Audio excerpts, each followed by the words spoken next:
Welcome back to New Rockstars. I'm Erik Voss, and this is a breakdown of Star Wars Andor Season 2, Episodes 4, 5, and 6. This is the second batch of the 12 episodes of Season 2, releasing weekly, 3 at a time, and I'm going to break down all the details you missed, from the Ghorman front blowing it to Bix blowing it up and her revenge on Gorst. Be sure to check out nerdriot.shop, which has some amazing nerdy designs, like this Neil I just want to go home shirt. Getting these are the best way to support New Rockstars. I mean, it is May the 4th this weekend. You got to celebrate somehow, right? All right, we pick up with episode 4 in 3 BBY, 1 year after Cassian and Bix lost Brasso on Mina Rao, and as with episode 201, the new year is welcomed with the chime of the Ferrix anvil gong.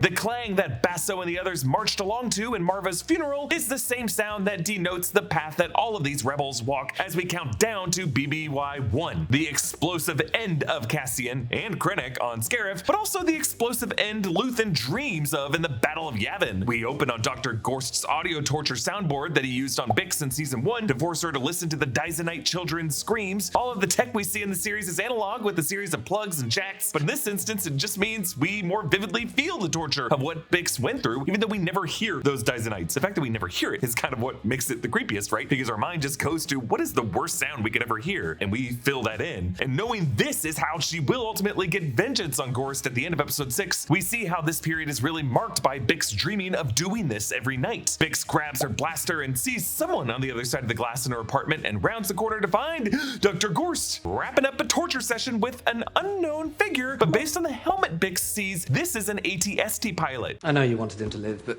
Cassian said he'd seen your faces, so...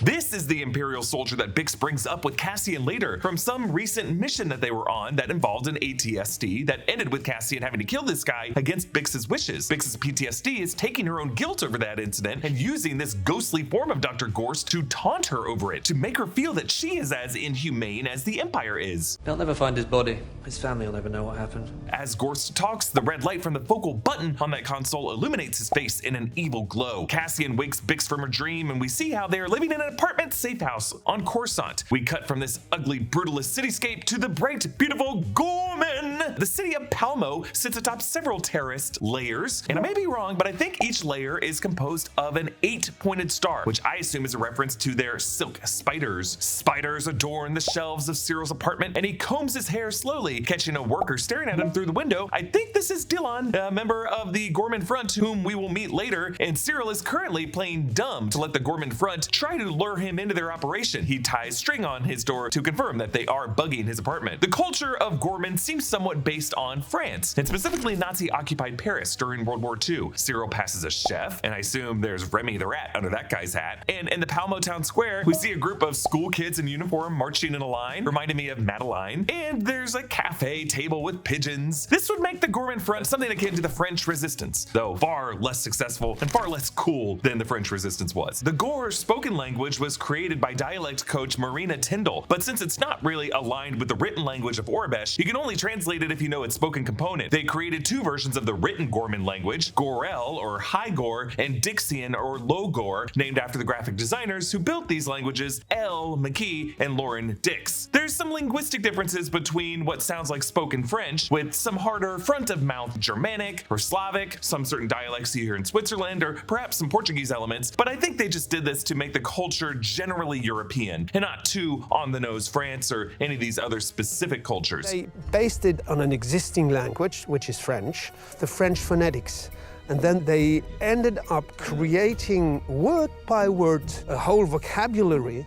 The costume designer Michael Wilkinson said he pulled fashion influences from both France and northern Italy cities like Milan, which is of course also a fashion mecca, from the 1930s and 40s. Edie's voice from their call tells us that the imperial propaganda from the Ministry of Enlightenment is working. She sees Ghorman as too good for the rest of us and arrogant, while saying Cyril's assignment isn't a promotion, that he's being played, all of which is kind of true, and some of which Cyril knows because in his mind he and Dedra are in on this together, but he doesn't yet realize Dedra, Partagaz, and Krennic's full evil plan for Ghorman. Edie also mentioned seeing some Ghorman mockery of Emperor Palpatine, which tells us that the Ministry of Enlightenment also must have produced some anti-Sheev propaganda and then blamed it on the Ghormans. And I just like to imagine Palpatine giving some notes on it, like, that mockery is appropriate, but you went too far with that joke. But the defense Syril gives of the Ghormans here seems to be a performance for the Ghorman rebels he knows are listening, read by Rylance. But everyone is listening to everyone. Everyone's trying to outplay everyone. It's kind of like Scorsese's The Departed or the Hong Kong film that it's based on, Infernal Affairs. Cassian and Bix shop at a place called Samo's Bodega. Cassian picks up a tube of Pizos, according to the Orbesh there. That's a stimulant that's been brought up a few times on the show. The vendor says that he has fresh melons from Yukio. Yukio is a planet in the Abrion sector that will actually be part of the route that Captain Antilles takes on the Tantive 4 after the Battle of Scarif, jumping first to Yukio, and then to Rune, and then to Tatooine, where Vader catches up with them. The jars at the top left look like they say fung, or maybe fungus of some kind, and then on the left, the snacks say fried medley instant. The packages are upside down, and to Cassian's right is OJ. And there's this little red guy in the cage who looks like he just wants to die. In the Palmo Town Square, Syril passes protesters of the new Imperial building, which we know is an arsenal. Sam, the young Ghorman rebel from Rylance's group who later shoots Cinta on accident, passes Syril a spider with a message inside. Considering the other Syril already has, they seem to have already tried to get to him. On his way home, he nearly gets run over by a honking Imperial carrier. This is part of the rotation that the Ghorman rebels will later target. Later, back in his office, the security guards actually watch pod racing footage from Tatooine. It really does look like footage from the Phantom Menace film, because at one point we cut to the point of view from the pilot, and I don't think they would have put cameras there. At the ISB, Partagaz is back in his comfort zone of dressing down his underlings. Legret, who reports arrests of 34 rebels and 200,000 credits, and Hirt, who's now in charge of the Axis desk. And they say that they failed to process any data from these arrests because, as Lonnie Young, who remember is Luthen and Clea's mole, bravely points out that they're arresting more people than they can process. And this is actually a similar issue that Luthen and Clea are suffering by bugging so many objects. There's just too much noise to make any sense out of it. Since Lonnie did a favor to Hirt and Legret, you get a sense that he's trying to gain leverage over his colleagues in case he ever needs them to look the other way, as he is playing this role of Luthen's double agent. Mon Mothma lobbies over senators to vote on her measure to stop the extension of the PORD, that's Palpatine's crackdown on Ghorman. Ghorman's own senator, Dasi Oren, sides with Palpatine out of fear. Mon's measure would be to establish boundaries between Imperial forces and the outer planets to try to secure their local traditions. Mon talks to this bearded senator, who I think is Lenever Villacham. That's the Tarsunt senator whom we see on Hosnian Prime when it gets destroyed in The Force Awakens. I mean, that guy would be really old. At the Ghormani meeting, citizens rant about how Imperial restrictions are killing their family businesses. One citizen, Lizine, gets particularly fired up about how they can't even sleep at night because of the transports, which sets up his run-in with Sam in episode 6 that leads to Cinta getting shot. An older woman complains about the shadow being cast on the memorial for the Tarkin Massacre. We also see this same old woman later on the night of the transport heist. They turn her away. Now, we've seen this memorial in other shots. It has 4 pillars with water pouring down the middle, kind of as a fountain, reminding me of the 9/11 memorial in New York City. So, the Tarkin Massacre. In Legends continuity, from a 1990 Rebel Alliance source book, the Ghorman Massacre used to refer to an incident in which Moff Tarkin landed his cruiser on protesters who refused to move from the plaza, killing 500 of them in the year 18 BBY. But in the animated Rebels series, the Ghorman Massacre then referred to a different incident that happened on Ghorman in 2 BBY, an incident that this season of Andor is building up to. So here, by reincorporating this history with Tarkin, this show is making both canon and Legends versions of the Ghorman Massacre part of the official history, with the previous incident now being referred to as the Tarkin Massacre, something that happened in 19 BBY, literally the same year as the Purge, the first year of the Imperial era. I'm glad this is the case, because what Tarkin did is horrific, and it sets up why that dude is so okay blowing up Alderaan. Syril signals his support for Rylance by doing the customary Ghormani gesture, which seems like it might be based on like the opening of a cloak to show that you're unarmed, which I would find interesting because it's also how our handshake gesture came about. I learned that by rewatching Contagion, which is something I do every month because, you know, I want to be depressed. Wilman Pak has been sent to Saw Gerrera's group of partisans on Dakar, a planet that we've seen in Star Wars before. It's a planet that will later see the Resistance use as their base in The Force Awakens and The Last Jedi. And in the Lost Stars book, in the Poe Dameron comics, and in the 2017 reference book, The Rebel Files, we learned that the location of Dakar was important to the rebels during the Imperial era, and that's what we're seeing now, and I think that's cool. Been thinking Edrio Two Tubes, partisan members who we meet in Rogue One, guard the hills. Beyond them, we see the X-Wing T-65B Cavern Angels that are piloted by this group. We also see Moroff lumbering about. Remember Moroff from Rogue One? Love that guy. Now, I think the black woman we see with this group might be Megan Soon, who is a lieutenant from a Vandal squad who reminds Saw of his sister Steela, but we don't know for sure if this is the same woman. Willman has this special valve to siphon Rhydonium pipelines. It's an apparatus with 8 variations and 6 gauges. Saw sniffs it. In episode 5, we learn his awesome history with Rhydo fumes, and Rhydonium is starship fuel. It's come up in a number of Star Wars titles, specifically episodes of Clone Wars and Rebels. But already here, we get a sense that Saw's inhaling of these Rhydo fumes is how he's going to end up needing a breathing mask in Rogue One. As Cassian heads out on assignment to Ghorman, Bix takes a liquid dropper drug that I thought might be death sticks, but death sticks tend to be smoked. And we'll see what getting high like this leads her to do. Okay, episode 5 opens with some radio sounds with the violins of the Andor theme actually playing through the same diegetic speakers that the audio does. Run off 748. Maybe you'll find your husband. Basically hold him in that room and say, right, stay there, stay in that corner forever, yeah? Corellia 222. Yes, we heard mentions of Ryloth and Corellia in there. Ryloth is the home of the Twi'leks, and maybe we're hearing Hera's father, Cham Syndulla, or one of his allies in the Ryloth resistance. Corellia is the oft-mentioned planet known for its industrial shipyards that we saw Solo start his story in, and in Ahsoka episode 2. In Luthen's shop, we see another Naboo headdress that's different from the one Padme wore in Attack of the Clones that we see on the higher shelf a bit later. This one looks like the royal crown worn by Queen Amidala in The Phantom Menace, but it is slightly different. Clea listens through her fractal radio to the various devices she's bugged, and hears that Davos Skolden is furious that another item in his collection was a forgery. She eats some toast with some blue butter or cream on it, presumably churned from the same blue milk that we've seen before in Star Wars. And behind her, the Indiana Jones Temple of Doom Sankara stones are once again visible on the shelf. Cassian goes to what seems to be a travel hookup with a yellow sign reading Nikki Bon. Nikki and Bon are the woman and the man who run this business. Nikki and Cassian do the coded rebel exchange that we hear on Ghorman later. Visiting friends? Why do you ask? I'm curious by nature. I have friends everywhere.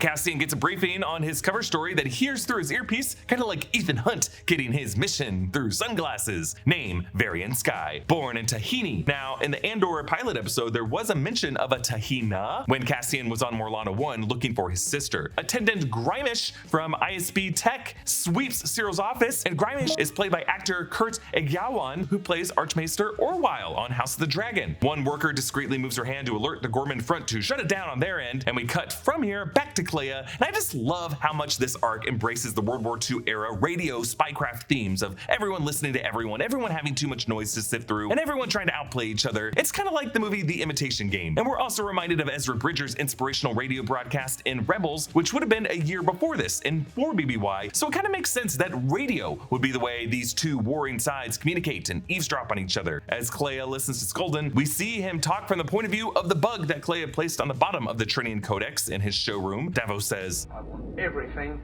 vetted once and for all. Everything? Everything! Huh, is that a Leon the Professional reference? Bring me everyone. What do you mean, everyone?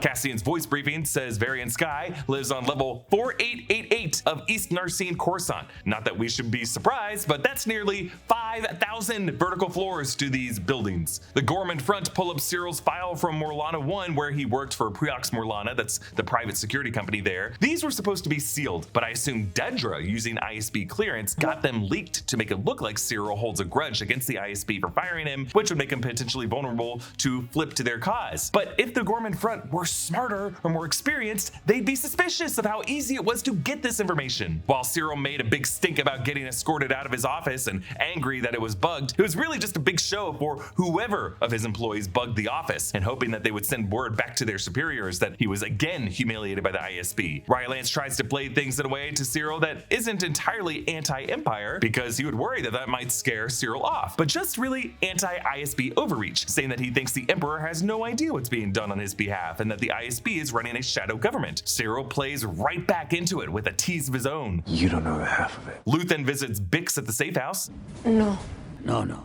Not that. Aw, Bix default assumes that the only reason Luthen would be there would be to report that Cassian died. Instead, we see his house call, and Luthen sending Cassian to Ghorman alone without Bix is really just so that he can check in on Bix's status to see if his rebel network has a weak link that needs to be taken out. Luthen warns about her drugs. It works for a while, but the dreams come back worse when you stop. This coming from a man who said he shares his dreams with ghosts. I wonder if he tried to self-medicate away his horrors at some point, and it just made it worse. Wilman teaches Pluty the different variations to hack the Rhydo pipeline, and the device sparks, which would ignite the Rhydonium fumes and blow them all up. Pluty asks who taught Wilman these variations, and Wilman just stares back without reply. He learned this from his mechanic father, Salmon Pack on Ferrix, whom the Empire hanged to send a message, which then led to Wilman building a bomb that ignited the Rix Road riot. So part of Wilman's confidence and steady hand around this type of hardware is that he has been ready to explode ever since losing his dad. Look, I'm not gonna lie, being cozy is elite, and being cozy before bed, even better. That's why I'm obsessed with Dream by Beam. It's delicious hot cocoa that's become a non-negotiable part of my nightly routine. But let me get more specific about how it actually helped me. Before Dream, I was lucky to get 5 to 6 hours of sleep a night, and my brain just wouldn't shut off, especially after long days of filming and working. But now, I'm constantly getting 8 to 9 hours of solid restful sleep, and I feel the difference. I used to lie in bed for an hour trying to wind down. Now I drink a mug of Dream, chill out, and I'm peacefully drifting off in no time. No tossing and turning, no racing thoughts, no groggy mornings. I wake up feeling refreshed, energized, and actually ready to tackle the day. And I don't need midday naps anymore to survive the afternoon slump. My energy lasts all day, which means I'm getting more done without burning out. It's been a total game changer. And bonus, it tastes good, like legit hot cocoa good. It's got melatonin, magnesium, L-theanine, and reishi mushrooms, all natural ingredients that support all 4 stages of sleep, including that deep REM sleep your body needs to recover. So yeah, I'm sleeping better, feeling better, and getting more done just from adding one cozy little mug to my routine. Prioritize your sleep and your energy with up to 35% off Dream by Beam. Use code Rockstars at checkout or hit that link in the description to get started. Cyril packs up his office and, to another assistant, calls ISB idiots, clearly wanting everyone in his office to think he really hates them. Again, not sure which of them are the source of the bug. Cyril passes off to Sam a file that he and Dedra are using to make the Ghorman front feel like he is playing ball. Back at the shop, Clea and Deva's assistant talk beside a statue that looks like it might be topped with a statue of a meditating Togruta, the race of Shakti and Ahsoka. Cassian arrives on Ghorman under the disguise as fashion designer Varian Sky. Since we now know Ghorman is a fashion mecca, I feel less bad thinking that these 2 little doggies that he passes are based on the look of Edna Mode from Pixar's The Incredibles. Cassian learns from the bellhop more about the Tarkin Massacre, again an event 16 years before this that's adapting the Legends version of the Ghorman Massacre, in which Tarkin landed his cruiser on top of the protesters. Now it makes me even more scared for what the show version of the Ghorman Massacre will be. Something that's gotta be even worse. Something awful between Tarkin crushing people with his cruiser and what the Death Star is about to do to Jedha. I assume it's just going to implode the city of Palmo. But damn, I hope some of those spiders attack someone in a white uniform. By the way, we should be on the lookout for Magva Yarrow, who will join Saw Gerrera's partisans group in 2BBY after surviving the Ghorman Massacre. In Rogue One, she was played by Sabine Crossan, but I don't see that actress's name anywhere in the credits. Cyril returns home to Dedra and learns that despite being discreet, Dedra didn't trust him and had him followed. A little sign that she isn't actually looping him in on everything. Now we're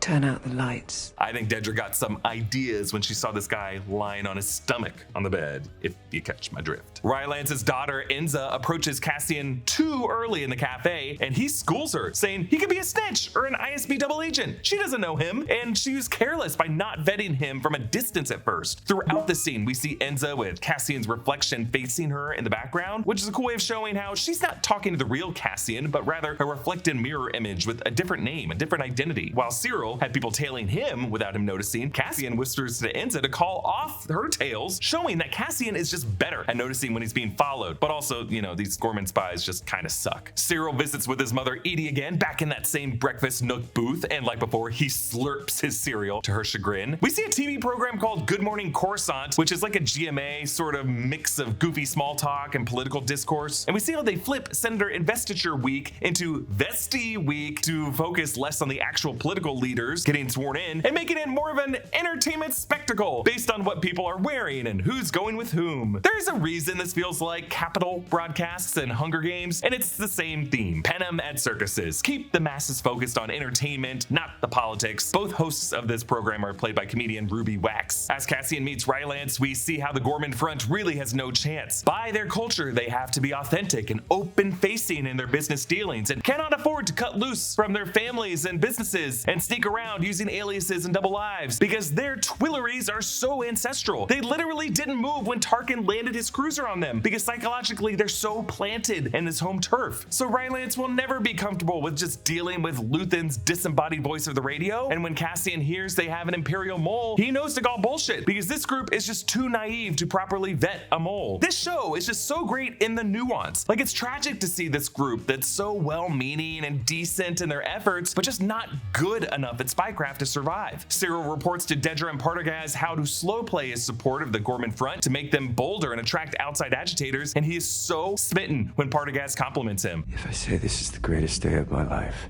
does it spoil everything? But poor Cyril doesn't realize that normally Partagaz operates by withholding compliments and dressing everyone down. So by approving Cyril's plan to his face and complimenting him, it means Cyril is also being played. Krennic's plan isn't to lure in outside agitators like, an Axis or a Saw Gerrera and like throw a net on them. Krennic's plan is to just manipulate this into like a false flag attack and make that an excuse to plunder this planet, even if it means destroying its cities. On Dakar, the partisans roast a Massif on a spit. Massifs are the reptilian dogs that we've seen on Tatooine and Geonosis. So yeah, they're eating dogs here. Pluty asks Saw to tell him which station they're hitting so he would know which variation memorize and would then no longer need Wilman. And from this moment, Saw knows that Pluty is a traitor spying on him and just trying to get their next target from him so he can report it back to the Empire. The shift on Forrest Whitaker's face in this moment is so perfect. Saw tells Pluty a decoy location, the Marquez Moon, Neen Valley, Station 4 Junction. Leia similarly tells Tarkin a decoy location to try to throw him off the scent, Dantooine instead of Yavin 4. Luthen and Clea argue about the bug on the Trinian Codex, and Clea says this process worked when they caught Yularen lying about the Hollow News buyout when Skaldun courted the Grand Vizier. The Grand Vizier is Palpatine's business leader in the Senate and chief deputy, and this tells us that Wolf Yularen conducted a government acquisition of the news media, which might be why it's now filled with Good Morning Coruscant puff pieces. Once Wilman's valve is loaded up, Saw raises his blaster, and we think he's asking Wilman if he's expendable, but he's really asking if Pluty was serious in his efforts, and pew pew Pluty. Tubes finds a bug on Pluty and swears in Tognath, and Saw tells them that they'll never be back this way again, though of course the Resistance will several decades later. And I love the music and the mounted shots of Saw's Cavern Angels as they jump into hyperspace and leave the base behind. Cassian schools Rylance on how bad their plan is, how they'd be unable to run, and how it would just be a meaningless demonstration. It's because Cassian isn't much of a revolutionary. He's a rebel, but Rylance doesn't realize that the greatest revolutionary moments in history come after a group of people have died as martyrs. That will likely be the role Rylance plays ultimately. We end this episode on the real pipeline the partisans are targeting. Forrest Whitaker gives one of the best monologues of this series, recalling his youth as a work camp prisoner in the Onderon jungle. This would have been before Anakin and Ahsoka showed up on Onderon in the Clone Wars, when we first met Saw Gerrera and his sister Steela Gerrera. They were the ones who taught Anakin how to disable droidekas by rolling grenades under their shields, and it's one of the best arcs because we learn a lot about the nature of the Separatist versus Republic conflict. Saw says that one day while working in these camps, everyone started to itch and you could feel your skin coming alive, and it was due to a fuel leak in the Rhydo line. And while everyone else fled, young Saw stayed because he liked the feeling. He repeats that by breathing in the Rhydonium fumes now. I have always loved you,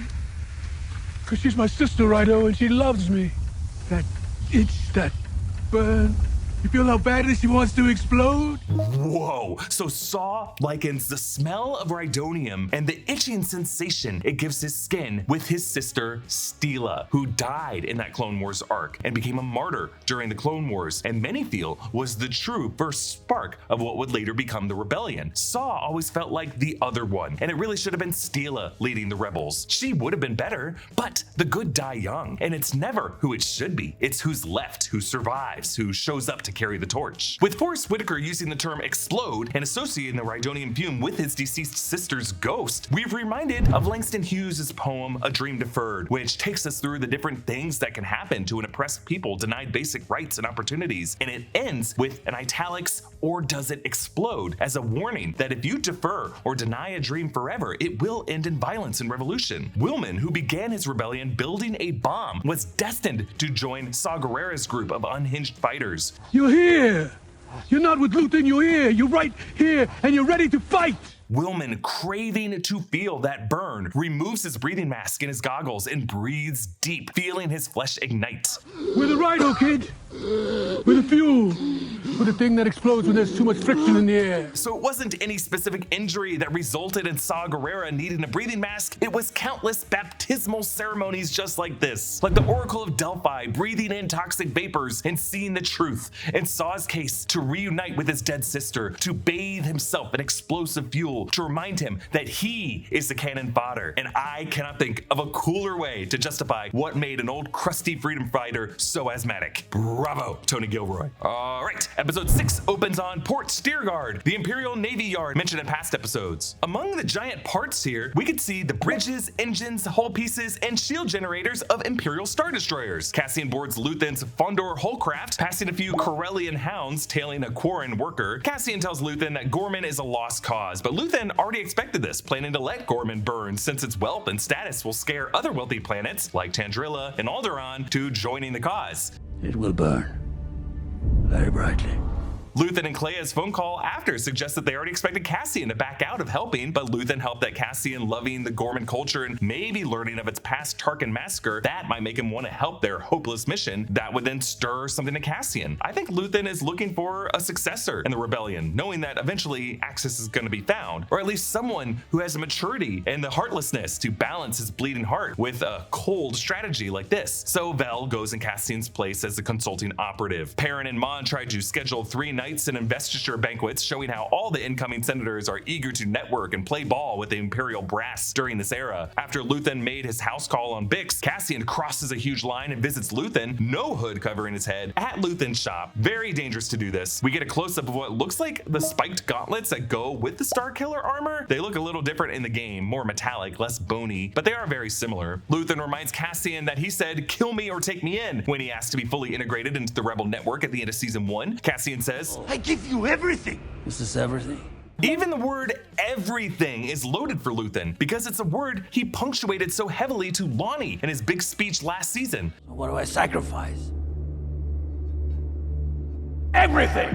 Luthen would prefer Cassian alone with no damaged side piece weighing him down, but Cassian still needs some vestige of Ferrix to ground him. Luthen, meanwhile, is completely alone, having burned all of his joy out of his life. Partagaz tells Lonnie and Hirt that Dr. Gorse is being expanded into a whole torture program, and I love how Partagaz snaps at Hirt, the Star Wars equivalent of act like you've been here before. An honor, sir. Really? It's an assignment. Calibrate your enthusiasm. Yes, sir. Cinta tells Vel that she had some accident, but doesn't tell her more about it, and that it's been a long year of resting up for a while. Since we last saw her at the end of the 4 BBY arc, taking Tay Koma away to do something to him, I wonder if her execution of him was just particularly messy and might have involved some collateral damage. Partagaz asks Dedra for an update on Ghorman as the Ghorman front's attack is imminent. Cyril must never know what this is all really about. Poor Cyril, thinking it's a trap for future rebels, when really it's more of a smash and grab and Ghorman. Vel and Cinta consult the Ghorman front over their Doc Brown Hill Valley Town Square model of the street where they plan to strike. Vel states that they need to have a fixed countdown smaller than the average response time to cut and run, but Sam is still fixed on getting as many weapons as they can for their armory. Vel asks about the neighborhood because she knows what messes up these operations are random walk-ups, and indeed, that's what screws them later. Vel says that only she and Cinta are supposed to have blasters, but of course Sam later ignores that order and brings his own weapon that messes everything up. Bix, meanwhile, high as a kite, sees a flashing light in the distance and says it's her mission calling to her. She might be associating it with the red light on Gorse's torture soundboard. In the Imperial Senate, we see the Senate repulsor pods now have the Imperial logo on them, different from how they looked in the prequels. This is the first time we're seeing the Oathkeeper on screen. Incoming or re-elected senators likely went through this investiture process before, but now it has the vibe of a Pledge of Allegiance or an Imperial loyalty oath. Peace and bounty. My full allegiance. A galaxy of worlds. A galaxy assembled. An empire.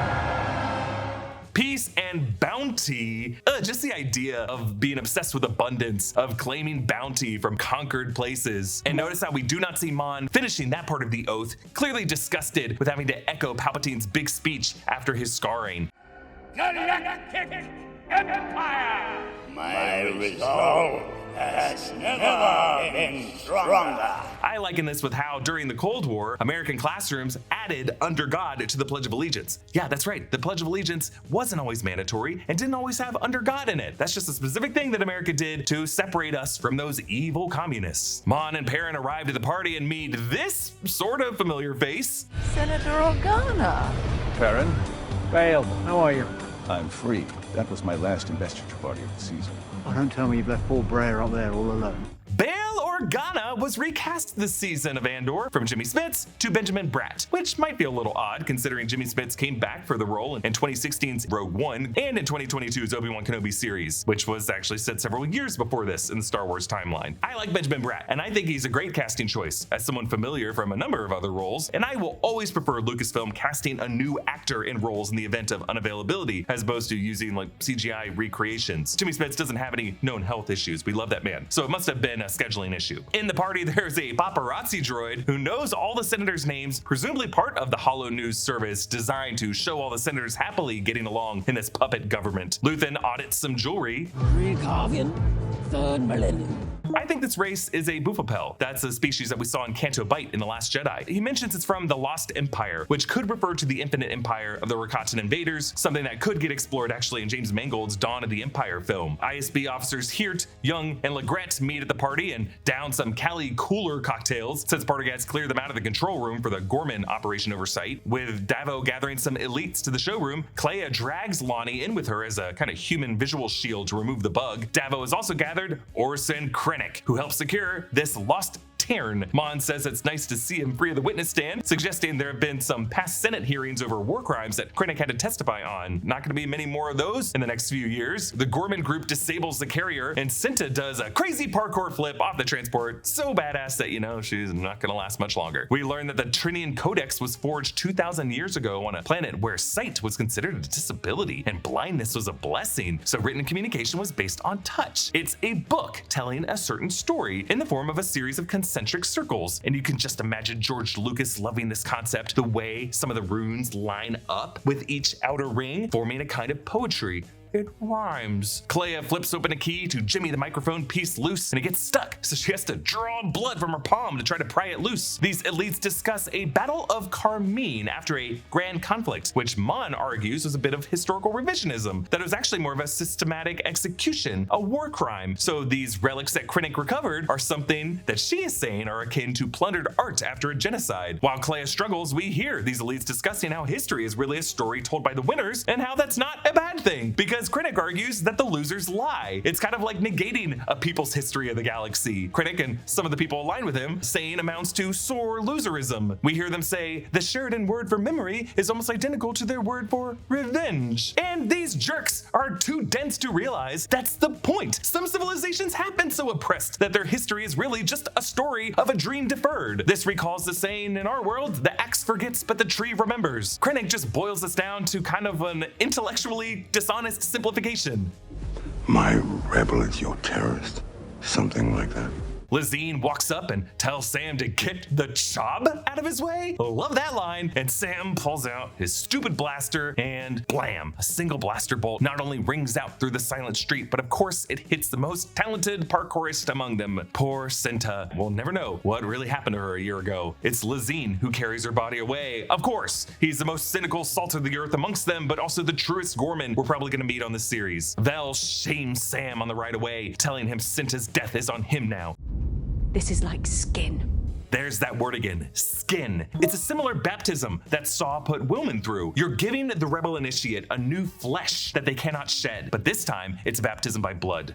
She was a blooded, fearless warrior. Somehow I feel like this is going to activate Sam in the wrong way, feeling like he has to overcompensate to make up for Cinta's death by firing the first shot that will lead to the Ghorman Massacre. We end with the ghost who's been haunting Bix this season, Dr. Gorst, who chillingly brings in a little takeout cake that kind of looks like the impressive pastry that Dedra and Cyril served Edie. Of course this psycho loves sweet treats. Bix waits for him and straps his Dysonite audio torture headphones on his ears. It will only feel like forever. We do not hear what he hears, only silence as he screams. Really, the most torturous aspect is that he truly will not know how long this will last. Didn't we see another Imperial scientist suffer a similar form of torture on The Mandalorian Season 3? Just kind of left there for hours on end, being tortured to the point of insanity. But Cassian Bix seemed to kind of let him off easy by bombing the whole floor. Presumably this whole office where Gorst was going to set up his interrogation department. I assume Lonnie at least knew about this because he pushed oversight of this department onto Hirt. But did Luthen authorize this? Is Cassian going rogue to rebel in a selfish, vengeful way to serve Bix more than serving the cause? Or is Luthen letting this happen because he knows he's about to disgust Cassian and Andor with what they're about to let happen on Ghorman? I love this show. Comment down below with your thoughts, and a huge thanks to Brandon Barrick and Noah Chen for their research help with this breakdown, and a special thanks to one of our YouTube members, Jeremy Dunham, who supports us at the executive producer level. Follow me at Erik Voss and subscribe to all channels in the New Rockstars network for breakdowns and news coverage of everything you love. Thanks for watching, and I'll see you next time. Bye.